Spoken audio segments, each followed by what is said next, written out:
एक लड़का एपलेचियन माउंटेन्स के एक छोटे से गांव में पैदा हुआ। उसके पास न पैसा था, न पहचान, न कोई कनेक्शन, लेकिन उसके शब्दों ने करोड़ों जिंदगियां बदल दीं। उसकी किताब ने करोड़पति बनाए और उसकी सोच ने हारने वालों को विजेता बना दिया। वो था नेपोलियन हिल, वो आदमी जिसने सिखाया जो सोच सकता है वो कर सकता है। चैप्टर वी, शुरुआत। एक आग से, desire. Every great achievement begins with a burning desire. Napoleon Hill कहते हैं, इंसान वही बनता है जो वो सच में बनना चाहता है। लेकिन नेपोलियन हिल ने इस सोच को एक नई ऊंचाई दी। उन्होंने कहा, डिजायर यानी चाहत वो पहली चिंगारी है जो किसी भी कामयाबी की आग को जलाती है। कोई भी महान काम, कोई भी बड़ा सपना हमेशा एक छोटे से आई विश से शुरू होता है। लेकिन फर्क वहीं आता है जब आई विश बदल जाता है आई विल में। यही वो पल होता है जब इंसान का दिल उसकी सोच से ज्यादा तेज जलने लगता है। नेपोलियन हिल कहते थे, अगर तुम्हारी चाहत सिर्फ सतह पर है तो नतीजे भी सतही होंगे। लेकिन अगर वो चाहत तुम्हारी रगों में दौड़ती है, तुम्हारे हर सांस में बस गई है, तो दुनिया की कोई ताकत तुम्हें रोक नहीं सकती।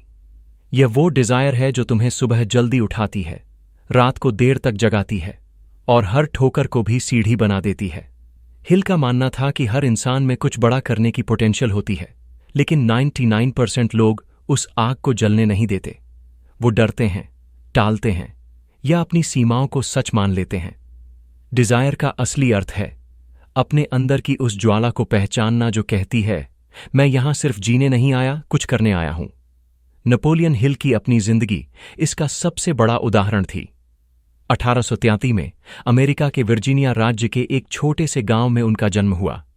गरीबी इतनी थी कि बचपन में उन्हें स्कूल छोड़कर कोयला खदान में काम करना पड़ा। लेकिन उनके अंदर एक बेचैनी थी। वो समझते थे कि जिंदगी सिर्फ सर्वाइवल के लिए नहीं, बल्कि सिग्निफिकेंस के लिए होती है। उनका दिल कहता था कि एक दिन वो ऐसी सोच विकसित करेंगे जो दुनिया बदल देगी। और वही चाहत, वो छोटी सी डिजायर, धीरे धीरे एक क्रांति में बदल गई। हिल समझाते हैं कि डिजायर और इच्छा, विश में फर्क होता है। विश में बस एक हल्की सी चाह होती है, लेकिन डिजायर में जलन होती है। जब किसी चीज के बिना तुम्हें चैन नहीं मिलता, जब नींद तुम्हारे सपनों के बोझ से टूट जाती है, जब हर असफलता तुम्हें और जिद्दी बना देती है, तब समझो कि तुम्हारे अंदर असली डिजायर जल रही है। उन्होंने कहा था, weak desire brings weak results, just as a small fire makes a small amount of heat.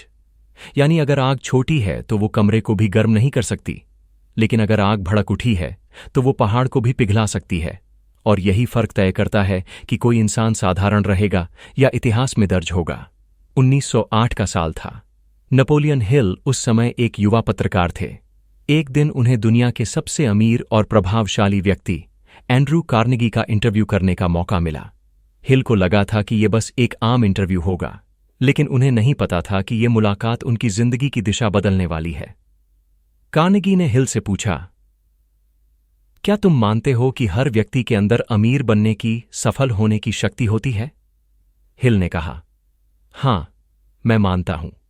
Carnegie मुस्कुराए और बोले, अगर मैं तुम्हें वो रहस्य बताऊं जिससे लोग अमीर और सफल बनते हैं, तो क्या तुम 20 साल बिना एक पैसे के मेहनत करने के लिए तैयार होगे? जरा सोचिए, 20 साल बिना पैसा, बिना किसी गारंटी के। कोई भी साधारण इंसान मना कर देता, लेकिन हिल ने बिना सोचे कहा, हां, मैं तैयार हूं। क्योंकि उनकी डिजायर किसी साधारण महत्वाकांक्षा से कहीं ज्यादा थी। वो सीखना चाहते थे, समझना चाहते थे और फिर उस ज्ञान को दुनिया तक पहुंचाना चाहते थे। कार्नेगी ने उन्हें एक मिशन दिया, जाओ, दुनिया के सबसे सफल लोगों से मिलो, उनसे सीखो और यह समझो कि सफलता की असली साइंस क्या है। और वहीं से शुरू हुआ इतिहास का सबसे बड़ा रिसर्च प्रोजेक्ट। नेपोलियन हिल ने 500 से ज्यादा सफल लोगों का इंटरव्यू किया। Thomas Edison, Henry Ford, Alexander Graham Bell, Theodore Roosevelt, John D Rockefeller. हर व्यक्ति से उन्होंने एक ही सवाल पूछा, आप वहां कैसे पहुंचे जहां आज हैं? 20 सालों की इस मेहनत का नतीजा बना वो किताब जिसने दुनिया की सोच बदल दी, थिंक एंड ग्रो रिच। यह किताब सिर्फ अमीर बनने की कहानी नहीं थी, ये एक फिलॉसफी थी कि सोच की ताकत से इंसान अपनी हकीकत बदल सकता है। और इस पूरी विचारधारा की जड़ में सिर्फ एक शब्द था, डिजायर। डिजायर एक कंपस है, हिल कहते हैं, डिजायर वो कंपस है जो तुम्हें डायरेक्शन देता है। अगर तुम अपने मन की आग को नहीं पहचानते तो जिंदगी तुम्हें हर दिशा में घुमाती रहेगी। लेकिन अगर तुम्हें पता है कि तुम्हारी आग किस चीज के लिए जल रही है, तो रास्ते खुद बनते जाते हैं। उन्होंने लिखा, the starting point of all achievement is desire, keep this constantly in mind. इसका मतलब है, अगर तुम्हारी चाहत कमजोर पड़ जाए तो तुम्हारी मेहनत भी बेमानी हो जाती है। हर दिन, हर चुनौती में उस आग को जलाए रखना जरूरी है। हिल खुद रोज अपने मन को रिमाइंड करते थे, मैं इस धरती पर कुछ बड़ा करने आया हूं। हर ऑब्स्टिकल, हर असफलता बस मुझे परखने के लिए आई है। उनकी ये मानसिकता इतनी गहरी थी कि लोग कहते हैं, हिल के शब्दों में हिप्नोटिक पावर थी। क्योंकि वो सिर्फ लिखते नहीं थे, वो अपनी सोच से लोगों के सबकॉन्शियस माइंड को झकझोर देते थे। जब चाहत हकीकत बनती है, नेपोलियन हिल की फिलॉसफी कहती है, जब तुम्हारी डिजायर इतनी इंटेंस हो जाए कि तुम उसे अपने मन में देख सको, उसकी आवाज सुन सको और उस सपने को अपने दिमाग में महसूस कर सको, तब वो हकीकत बनना शुरू हो जाता है। वो कहते हैं, the mind is a magnet. तुम्हारे विचार वैसी ही परिस्थितियां, वैसे ही लोग और वैसी ही घटनाएं खींच लाते हैं जो तुम्हारे सपने को साकार करने में मदद करती हैं। और यही कारण है कि उन्होंने बार बार कहा, थिंक एंड ग्रो रिच। क्योंकि हर चीज पहले तुम्हारे मन में पैदा होती है, फिर वो दुनिया में रूप लेती है। Desire plus commitment, destiny. Hill के मुताबिक डिजायर तभी फल देती है जब वो कमिटमेंट से जुड़ जाए। कई लोग बड़े सपने देखते हैं, लेकिन थोड़ी मुश्किल आते ही पीछे हट जाते हैं। ऐसे लोगों के लिए उन्होंने लिखा, जो अपनी नाव को किनारे बांध देता है वो कभी समुद्र पार नहीं कर सकता। डिजायर का असली अर्थ है अपने पीछे के सारे रास्ते बंद कर देना, बर्न द शिप्स। सिर्फ आगे देखना, सिर्फ आगे बढ़ना। हिल खुद हर सेटबैक को टेस्ट ऑफ डिजायर मानते थे। अगर तुम गिरने के बाद भी उठ रहे हो तो इसका मतलब तुम्हारी चाहत अभी भी जिंदा है, और अगर तुम रुक गए तो समझो वो आग बुझ चुकी है। आज की दुनिया डिस्ट्रैक्शन से भरी है। Social media, comparison, instant gratification सब तुम्हारे अंदर की आग को धीमा करते हैं। नेपोलियन हिल अगर आज जिंदा होते तो शायद यही कहते, तुम्हारी सबसे बड़ी प्रॉब्लम रिसोर्सेज की नहीं, फोकस की है। डिजायर को टिकाए रखने के लिए जरूरी है कि तुम रोज खुद से पूछो, मैं ये क्यों कर रहा हूं? क्योंकि जब वाई मजबूत होता है तो हाउ अपने आप निकल आता है। डिजायर सिर्फ मोटिवेशन नहीं है, यह एक आइडेंटिटी शिफ्ट है। जब तुम किसी चीज को इतने गहरे स्तर पर चाहते हो कि तुम्हारा माइंड, बॉडी, एनर्जी सब उसी दिशा में चलने लगते हैं, तो ब्रह्मांड तुम्हारे लिए रास्ते खोल देता है। नेपोलियन हिल का पहला और सबसे बड़ा सबक यही था कि जिंदगी में कुछ भी शुरू करने से पहले अपने दिल में आग जलाओ। वो आग जो कहे, मैं करूंगा, चाहे दुनिया बोले असंभव है। वो कहते थे, एक इंसान का भविष्य उसके हालात से नहीं, उसकी चाहत से तय होता है। अगर तुम्हारे अंदर की आग सच्ची है तो परिस्थितियां चाहे कैसी भी हों, दुनिया तुम्हारे खिलाफ नहीं, तुम्हारे लिए काम करने लगती है। तो याद रखो, डिजायर सिर्फ सोच नहीं, कमिटमेंट है। ये वो वादा है जो तुम अपने आप से करते हो। वादा कि चाहे जितनी बार गिरो हर बार उठोगे, क्योंकि तुम्हारे अंदर अब भी वो आग जल रही है। नेपोलियन हिल ने साबित किया कि एक गरीब लड़का जो पहाड़ों में कोयला खोदता था, अगर अपनी सोच को जलते हुए सपने में बदल सकता है, तो तुम भी अपनी फील्ड के बादशाह बन सकते हो। क्योंकि सफलता कभी बाहर नहीं होती, वो हमेशा अंदर से शुरू होती है, एक डिजायर से, एक आग से जो कभी बुझनी नहीं चाहिए। चैप्टर 2, फेथ, अपने सोच पर भरोसा। Whatever the mind can conceive and believe, it can achieve. Napoleon Hill faith, एक ऐसा शब्द जो सुनने में छोटा लगता है, पर यही वो शक्ति है जो असंभव को संभव बना देती है। नेपोलियन हिल के लिए फेथ कोई धार्मिक या आध्यात्मिक शब्द नहीं था। उनके लिए यह एक मेंटल डिसिप्लिन था, एक ऐसी आदत जिसमें इंसान अपने सपनों पर उतना ही भरोसा करता है जितना वो अपनी आंखों से दिखती हुई हकीकत पर करता है। हिल कहते हैं, अगर तुम अपने सपनों पर उतनी ही दृढ़ता से विश्वास कर सको जितना किसी पत्थर की मजबूती पर करते हो, तो तुम्हारा सपना भी उतना ही ठोस बन जाएगा। फेथ की जड़ कहां से आती है? फेथ चाहत से पैदा होती है।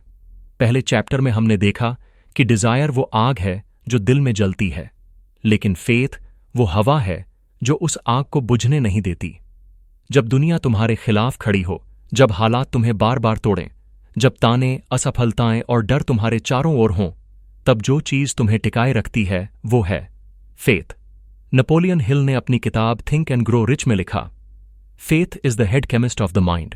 When faith is blended with thought, the subconscious mind instantly picks up the vibration and translates it into its spiritual equivalent. मतलब यह कि जब तुम्हारी सोच फेथ से मिल जाती है तो वो सिर्फ एक विचार नहीं रह जाती, वो एक वाइब्रेशन बन जाती है जो तुम्हारे सबकॉन्शियस माइंड तक पहुंचती है और फिर वहां से वो वास्तविकता में बदलना शुरू होती है।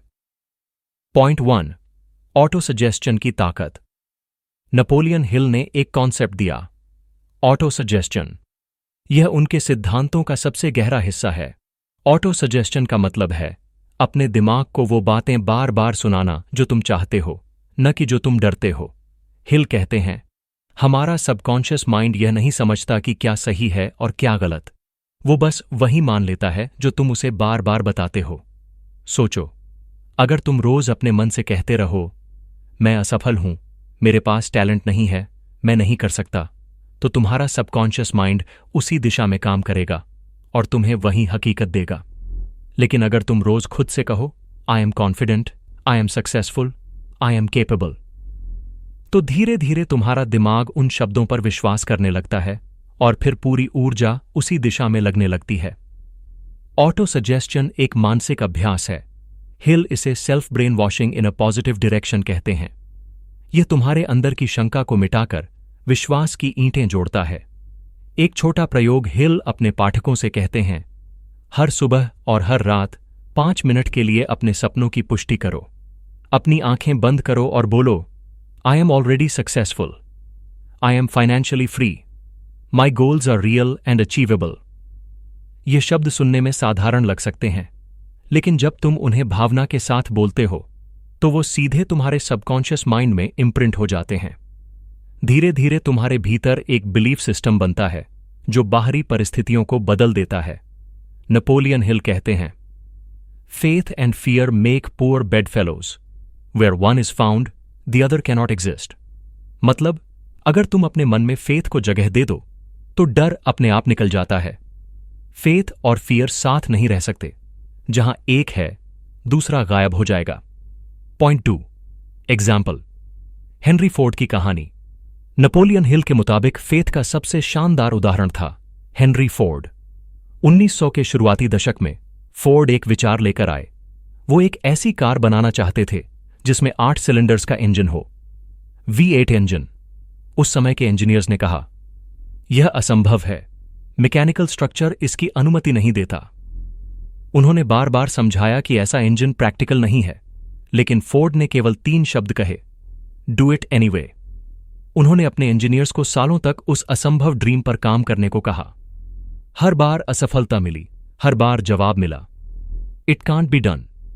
लेकिन फोर्ड का जवाब वही रहा, कैरी ऑन, डोंट स्टॉप। कई महीनों बाद उसी टीम ने वही इंजन बना दिया जिसे दुनिया ने इम्पॉसिबल कहा था, और वही बना फोर्ड की सबसे बड़ी लेगेसी। यह सिर्फ इंजीनियरिंग की जीत नहीं थी, यह फेथ की जीत थी। हिल ने लिखा, Henry Ford had faith in an idea so strong that the whole world had to bend before his belief. यह फेथ का असली मतलब है, जब तुम्हारे पास लॉजिक नहीं बचता, लेकिन तुम्हारा बिलीफ अब भी जिंदा रहता है, जब सब नहीं कहते हैं और तुम अब भी हां कहते हो, क्योंकि तुम जानते हो, अगर तुम्हारा मन मान चुका है तो बाकी दुनिया को मानना ही पड़ेगा। Faith versus doubt. हिल ने लिखा कि इंसान के 2 दुश्मन हैं, फियर और डाउट। फियर कहता है तुम नहीं कर सकते, डाउट कहता है शायद कर सको लेकिन क्यों कोशिश करना, और फेथ कहता है मुझे रास्ता नहीं दिख रहा पर मैं जानता हूं कि रास्ता है। फेथ अंधे विश्वास का नाम नहीं है। फेथ का मतलब है अनदेखे को भी सच्चाई मानना, जब तक कि वो हकीकत न बन जाए। हिल ने कहा, faith is the only known antidote to failure. मतलब, असफलता का एक ही इलाज है, फेथ। उन्होंने लोगों से कहा कि अपने दिमाग को फेथ मोड में सेट करो। जिस तरह एक मशीन का ऑपरेटिंग सिस्टम काम करता है, वैसे ही हमारा मन भी काम करता है। अगर तुम उसे शक, डर और नकारात्मकता से चलाओगे तो उसका आउटपुट भी वैसा ही होगा। लेकिन अगर तुम उसे विश्वास, आत्मविश्वास और उत्साह से भर दो तो उसका हर आउटपुट सफलता की दिशा में होगा। फेथ एक एनर्जी है। नेपोलियन हिल ने बताया कि फेथ कोई कल्पना नहीं बल्कि एक एनर्जी फ्रीक्वेंसी है। उन्होंने कहा, thoughts mixed with faith become powerful vibrations that can be picked up by the universe. आज की भाषा में इसे लॉ ऑफ अट्रैक्शन कहा जाता है, लेकिन हिल ने यह विचार उस दौर में दिया था जब पॉजिटिव थिंकिंग या मैनिफेस्टेशन जैसे शब्दों का अस्तित्व भी नहीं था। फेथ वो इनविजिबल फोर्स है जो तुम्हारे विचारों को शेप देती है। यह एक ऐसा चुंबक है जो अवसरों, लोगों और परिस्थितियों को तुम्हारी ओर खींचता है। यह किसी चमत्कार से नहीं बल्कि तुम्हारे माइंड के फ्रीक्वेंसी शिफ्ट से होता है। हिल कहते हैं, हर इंसान के अंदर एक डिवाइन पावर है, लेकिन वो पावर तब एक्टिवेट होती है जब तुम खुद उस पर विश्वास करते हो। नेपोलियन हिल की जिंदगी खुद फेथ की एक कहानी थी। जब उन्होंने थिंक एंड ग्रो रिच लिखना शुरू किया, तब उनके पास न पैसा था, न पब्लिशर, न कोई गारंटी कि किताब बिकेगी। लोगों ने कहा, यह किताब कौन पढ़ेगा, यह तो एक जर्नलिस्ट की कल्पना है। लेकिन हिल को यकीन था कि उनकी सोच दुनिया बदल देगी। उन्होंने कहा, अगर मैं अपने विचारों में विश्वास नहीं करूंगा तो दुनिया क्यों करेगी। उन्होंने 20 साल तक बिना नाम और बिना धन के इस प्रोजेक्ट पर काम किया, और जब आखिरकार थिंक एंड ग्रो रिच प्रकाशित हुई, वो किताब इतिहास की सबसे ज्यादा बिकने वाली सेल्फ हेल्प बुक्स में से एक बन गई। लाखों लोगों ने अपनी सोच बदली और अपनी किस्मत भी। यह सब इसलिए क्योंकि एक आदमी ने अपने विश्वास को कभी मरने नहीं दिया। आज के दौर में फेथ कैसे रखें? आज की दुनिया में फेथ रखना और भी मुश्किल हो गया है। हर दिन कंपैरिजन, क्रिटिसिज्म और फेलियर का डर हमारे चारों ओर है। लेकिन नेपोलियन हिल का सिद्धांत आज भी उतना ही प्रासंगिक है। स्टेप 1, अपने विचारों की निगरानी करो। जो भी सोच तुम्हें कमजोर करे, उसे पहचानो और रिप्लेस करो। स्टेप 2, पॉजिटिव एफर्मेशन को आदत बनाओ। रोज कम से कम 5 मिनट अपने गोल्स को जोर से बोलो। हिल कहते हैं, जब तुम अपनी आवाज में अपने सपनों को सुनते हो तो वो तुम्हारे भीतर रियलिटी की तरह बस जाते हैं। स्टेप 3, विजुअलाइजेशन करो। अपने लक्ष्य को ऐसे देखो जैसे वो पहले ही पूरा हो चुका है। विजुअलाइजेशन से दिमाग को एक रेफरेंस इमेज मिलती है और फिर वो उसी के मुताबिक रियलिटी बनाने लगता है। स्टेप 4, डाउट को दुश्मन समझो। हर बार जब शक आए, अपने आप से बोलो, I may not know how but I know I will. Faith वो पुल है जो सपनों को हकीकत से जोड़ता है। डिजायर तुम्हें चलना सिखाती है, लेकिन फेथ तुम्हें गिरने के बाद उठना सिखाती है। यह वो भरोसा है जो कहता है, जब कोई नहीं मानता तब भी मैं मानता हूं। नेपोलियन हिल ने लिखा, the person who moves with faith is never alone. क्योंकि जब तुम्हारे पास फेथ होता है तो तुम ब्रह्मांड की सबसे बड़ी ताकत के साथ खड़े होते हो, अपने बिलीफ के साथ। तो याद रखो, फेथ कोई जादू नहीं है, यह एक मानसिक अनुशासन है। यह तुम्हारे विचारों की दिशा तय करता है और धीरे धीरे पूरी दुनिया उसी दिशा में झुक जाती है। जब तुम विश्वास के साथ आगे बढ़ते हो तो परिस्थितियां तुम्हारे खिलाफ नहीं, तुम्हारे लिए काम करने लगती हैं। और तभी नेपोलियन हिल के शब्द सच्चे लगते हैं, Whatever the mind can conceive and believe, it can achieve. Chapter 3, Persistence. हार नहीं मानने की कला। Most people are ready to quit at the first sign of defeat. Napoleon Hill सफलता। हर कोई चाहता है, हर कोई उसके बारे में सोचता है, उसके लिए मेहनत भी करता है, लेकिन बहुत कम लोग उसे छू पाते हैं। क्यों? क्योंकि ज्यादातर लोग जीत के 3 कदम पहले ही हार मान लेते हैं। नेपोलियन हिल ने इस आदत को एक नाम दिया, लैक ऑफ परसिस्टेंस। उन्होंने कहा, सक्सेस कोई मैजिक ट्रिक नहीं है, कोई सीक्रेट फॉर्मूला नहीं है, वो बस एक चीज पर टिकती है, परसिस्टेंस, यानी लगातार कोशिश करने की आदत। परसिस्टेंस वो ताकत जो हार को जीत में बदलती है। हिल के अनुसार दुनिया के हर सफल व्यक्ति में एक कॉमन क्वालिटी होती है, वो कभी हार नहीं मानता। वो जानता है कि असफलता कोई अंत नहीं बल्कि सिग्नल है कि तुम बस एक कदम दूर हो। परसिस्टेंस का मतलब यह नहीं कि तुम कभी गिरोगे नहीं, इसका मतलब है हर बार गिरकर भी उठना और कहना, I will try once more. Hill कहते हैं, failure cannot cope with persistence, यानी असफलता का कोई जवाब नहीं है अगर तुम्हारे अंदर कोशिश करने की जिद है। परसिस्टेंस एक हैबिट है, कोई टैलेंट नहीं। यह कोई उपहार नहीं जो किसी को जन्म से मिला हो। यह एक मानसिक मांसपेशी है, जितना ज्यादा उपयोग करोगे उतनी मजबूत होगी। और यह मांसपेशी तभी बनती है जब तुम्हारे पास एक ऐसा सपना हो जो तुम्हें चैन से बैठने न दे। पॉइंट 1, 3 फीट फ्रॉम गोल्ड, वो कहानी जो जिंदगी बदल दे। नेपोलियन हिल की किताब थिंक एंड ग्रो रिच में एक कहानी है जो परसिस्टेंस का सबसे गहरा उदाहरण है। ये कहानी सिर्फ सोने की नहीं बल्कि इंसान के गोल्डन माइंडसेट की कहानी है। कहानी है एक आदमी आर.यू. डार्बी की। डार्बी को सुनने में आया कि कोलोराडो की पहाड़ियों में सोना मिला है। वो अपनी सारी जमा पूंजी लेकर वहां पहुंचा और खुदाई शुरू कर दी। शुरुआती कुछ हफ्तों में ही उसे सोने की वेन्स मिली। उत्साह बढ़ गया। उसने मशीनें खरीदी, मजदूर रखे, निवेश बढ़ाया। लेकिन कुछ ही दिनों बाद वो वेन गायब हो गई। मिट्टी और पत्थर के अलावा कुछ नहीं मिला। उसने इंजीनियरों से सलाह ली पर सबने कहा लगता है वेन खत्म हो गई। थोड़ी देर कोशिश के बाद डार्बी ने हार मान ली। मशीनें बेच दीं, खुदाई छोड़ दी और घर लौट गया। कुछ महीनों बाद उसी जगह एक दूसरे आदमी ने काम शुरू किया। उसने एक माइनिंग इंजीनियर से सलाह ली और इंजीनियर ने कहा डार्बी ने खुदाई गलत दिशा में रोक दी। वो वेन बस 3 फीट आगे थी। नया आदमी खुदाई करता गया और बस 3 फीट बाद गोल्ड। वो वेन शुरू हो गई और जिसने हार नहीं मानी वो अमीर बन गया। डार्बी ने बाद में कहा मैं जीवन भर उस गलती से सीखता रहा।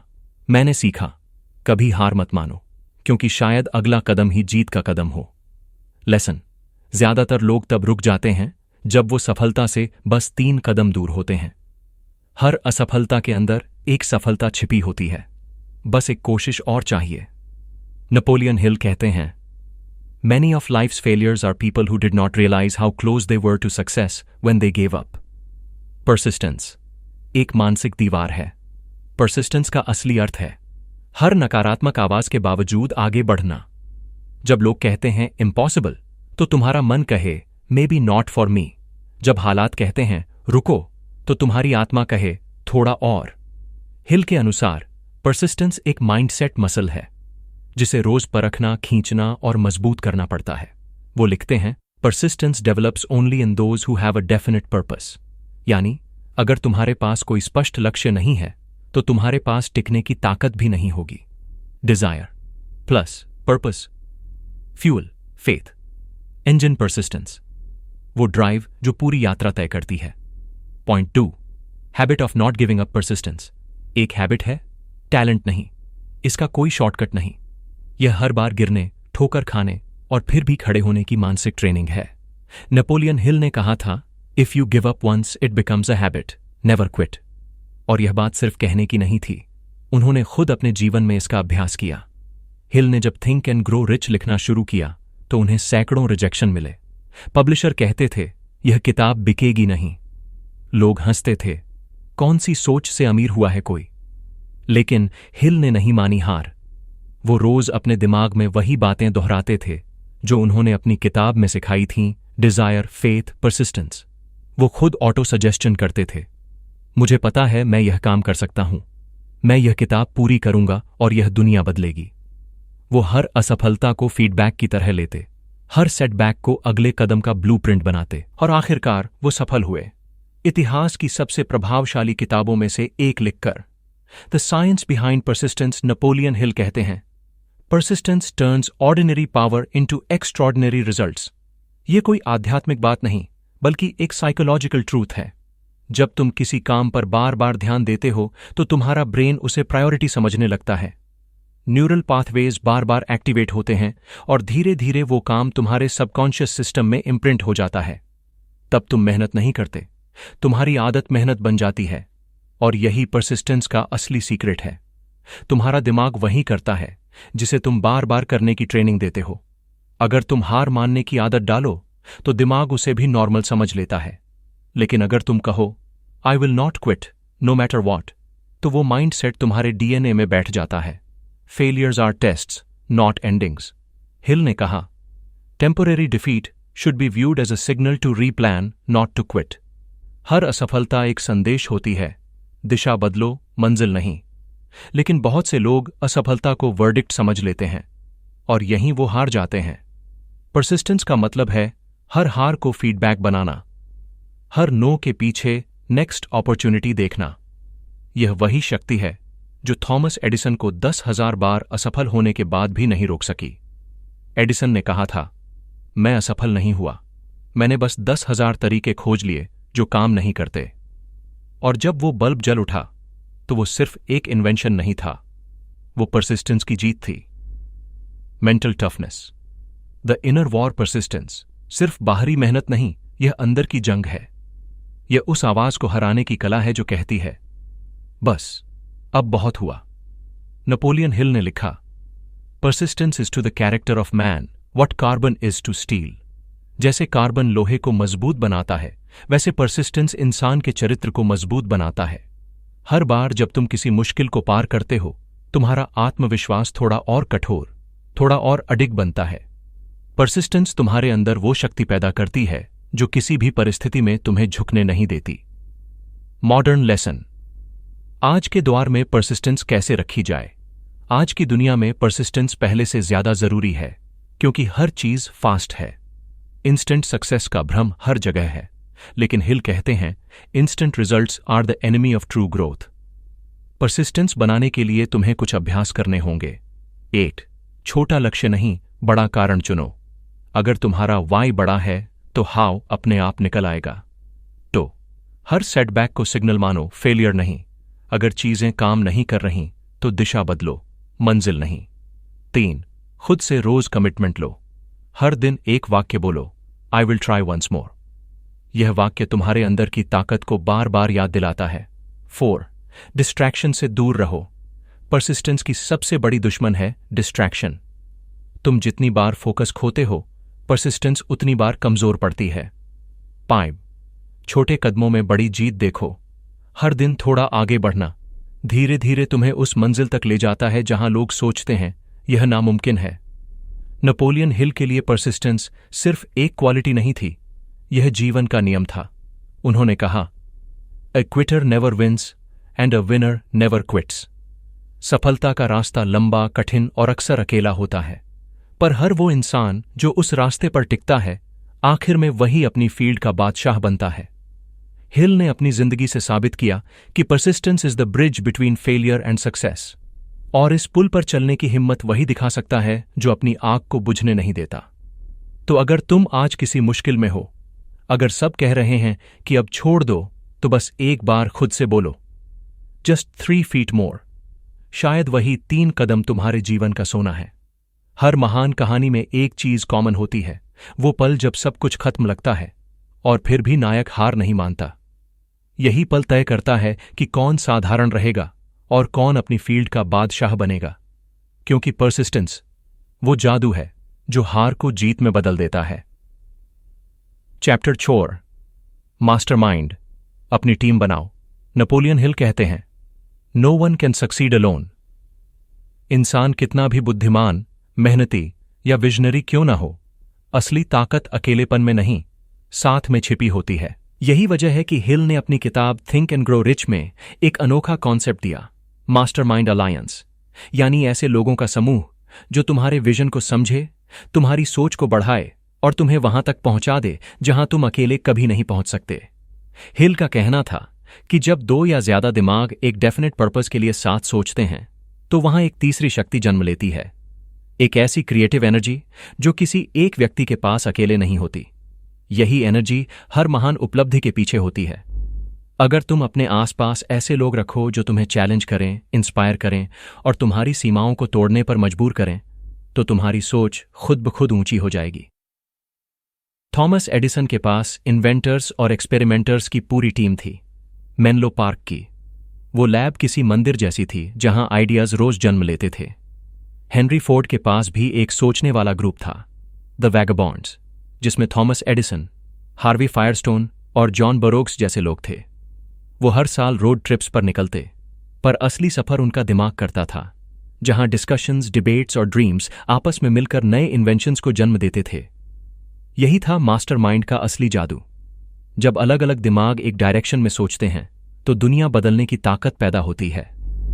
हिल ने लिखा था कि इंसान का माइंड एक फ्रीक्वेंसी पर वाइब्रेट करता है, और जब 2 माइंड्स पॉजिटिव इंटेंशन के साथ जुड़ते हैं, तो उनकी फ्रीक्वेंसी मिलकर एक नई वाइब्रेशन बनाती है, जिसे वो कहते थे द मास्टरमाइंड। आज न्यूरोसाइंस भी यही कहती है। जब लोग एक शेयर्ड गोल पर साथ काम करते हैं तो उनके ब्रेन में मिरर न्यूरॉन्स एक्टिवेट होते हैं जो एम्पैथी और क्रिएटिविटी बढ़ाते हैं। इसलिए हिल का कहना था, your mastermind will either lift you up और pull you down, choose wisely. यही वजह है कि हमें अपने एनवायरनमेंट, अपने लोगों और अपने सर्कल को बहुत सोच समझकर चुनना चाहिए। मास्टरमाइंड सिर्फ नेटवर्किंग नहीं है, यह ट्रांसैक्शनल नहीं, ट्रांसफॉर्मेशनल होता है। नेटवर्किंग कहती है तुम मेरे काम आओ, मैं तुम्हारे काम आऊं, पर मास्टरमाइंड कहता है हम दोनों मिलकर कुछ ऐसा करें जो दुनिया बदले। स्टीव जॉब्स इसका सबसे आधुनिक उदाहरण है। उनके पास विजन था, स्टीव वोजनियाक के पास टेक्नोलॉजी और जोनी आइव के पास डिजाइन की कला। तीनों की सिनर्जी ने एप्पल को सिर्फ एक कंपनी नहीं बल्कि एक रेवोल्यूशन बना दिया। हिल कहते हैं कि मास्टरमाइंड बनाने के लिए 4 बातें जरूरी हैं: साफ उद्देश्य, समान सोच वाले लोग, म्यूचुअल बेनिफिट और रेगुलर कम्युनिकेशन। क्योंकि जब माइंड्स जुड़ते हैं तो आइडियाज मल्टीप्लाई होते हैं। यही कारण है कि अकेला इंसान 100% दे सकता है, पर एक अलाइंड टीम एक्सपोनेंशियल ग्रोथ देती है। 1 + 1 = 11। हर विजन के पीछे एक इनविजिबल अलायंस होता है जो उसे सस्टेन करता है। आज अगर तुम अपने सपनों को सच करना चाहते हो तो अकेले मत चलो। ऐसे लोगों को जोड़ो जो तुम्हें ऊंचा सोचने पर मजबूर करें, जो तुम्हारी गलती पर ताली नहीं फीडबैक दें। क्योंकि मास्टरमाइंड सिर्फ मदद नहीं करता, वो तुम्हारे सपनों का मल्टीप्लायर बन जाता है। हिल कहते हैं a quitter never wins and a winner never quits. और उसी तरह a loner may survive but only a mastermind thrives. सफलता कभी अकेले की नहीं होती, वो हमेशा टीम की होती है। एडिसन अकेले नहीं थे, फोर्ड अकेले नहीं थे, कार्नेगी, जॉब्स या हिल खुद भी नहीं। जो अकेले सोचता है वो सीमित बनता है, पर जो साथ सोचता है वो इतिहास बनाता है। और यही था नेपोलियन हिल का संदेश कि सफलता कोई रहस्य नहीं, एक फॉर्मूला है: डिजायर, फेथ, परसिस्टेंस और मास्टरमाइंड। ये 4 स्तंभ हैं किसी भी सपने की इमारत के। अगर तुम्हारे अंदर जलती हुई चाहत है, अगर तुम्हें अपने सपनों पर अटूट भरोसा है, अगर तुम हर हार के बाद भी एक बार और कोशिश कर सकते हो, और अगर तुम्हारे पास ऐसे लोग हैं जो तुम्हें गिरने नहीं देते, तो फिर दुनिया में कोई ताकत तुम्हें रोक नहीं सकती। नेपोलियन हिल ने कहा था, "Whatever the mind can conceive and believe, it can achieve." अब सवाल यह नहीं कि क्या तुम कर सकते हो, सवाल यह है कि कब शुरू करोगे। क्योंकि सोचने वाले बहुत हैं, पर करने वाले ही इतिहास लिखते हैं। अगर यह कहानी तुम्हें छू गई तो इसे सिर्फ सुनकर मत छोड़ो। आज से अपनी जिंदगी का पहला मास्टरमाइंड बनाओ। एक ऐसा गोल तय करो जो तुम्हें डराए और खींचे दोनों। हर सुबह खुद से कहो, I will try once more. और देखो तुम्हारा दिमाग, तुम्हारा माहौल, यहां तक कि पूरी दुनिया कैसे साजिश करने लगती है तुम्हें जिताने के लिए। क्योंकि याद रखो, सफलता किस्मत वालों को नहीं, लगन वालों को मिलती है। और अगर तुम्हारे अंदर वो आग है तो एक दिन दुनिया तुम्हारा नाम उसी किताब में लिखेगी जहां लिखा है नेपोलियन हिल।